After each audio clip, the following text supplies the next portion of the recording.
rezeki dari Allah di bulan Ramadan. Di bawah umur disuruh tanda tangan. Kenapa adik saya yang disuruh? Kan ada saya, kan ada anak-anaknya yang lain. Kenapa ya? Itu satu.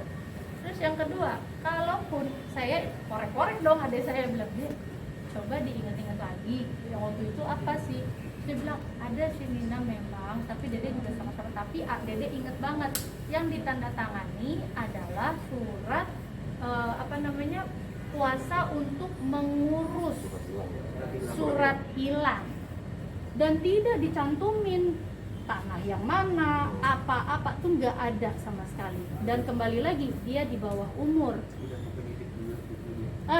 Buktinya juga sudah sama penyidik gitu loh. Terus dia bilang satu lagi, kakak saya juga perempuan, ada tinta gitu, tanda tangan surat kuasa. Kembali lagi, dia bukan hanya bermasalah sama saya dan ibu saya, kakak saya pun juga kena gitu loh sama dia. Tapi ya udah, itu kasus lain, tanah yang lain, gak ada hubungannya sama ini. Tapi ya kakak saya ngurusin surat kuasa untuk surat yang satu lagi. Jadi silahkan kembali lagi Anda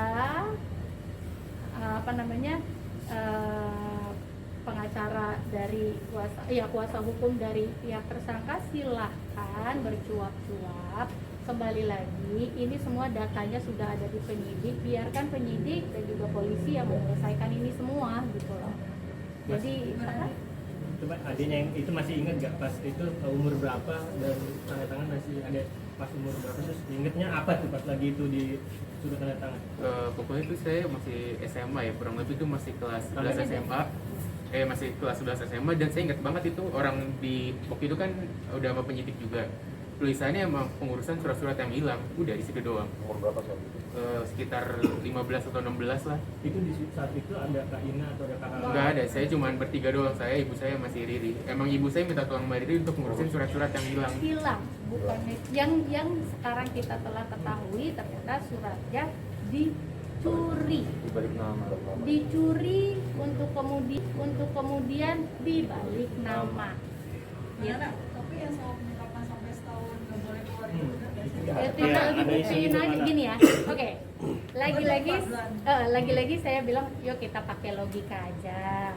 Di mana letak penyekapan kalau seseorang bisa keluar masuk dengan bebasnya dengan handphone, bisa katanya membawa polisi ngelapor ke tempat kita. Lah, gimana caranya penyekapan kalau lu bisa ke kantor polisi gitu loh?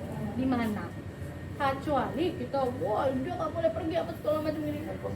Handphone diambil, ya boleh itu bilang penyekapan. Orang dia bawa handphone, dia bisa ngecek setiap hari, dia bisa ngecek ke 5 cabangnya si frozen food ini. Itu gimana caranya kalau dia disekap gitu.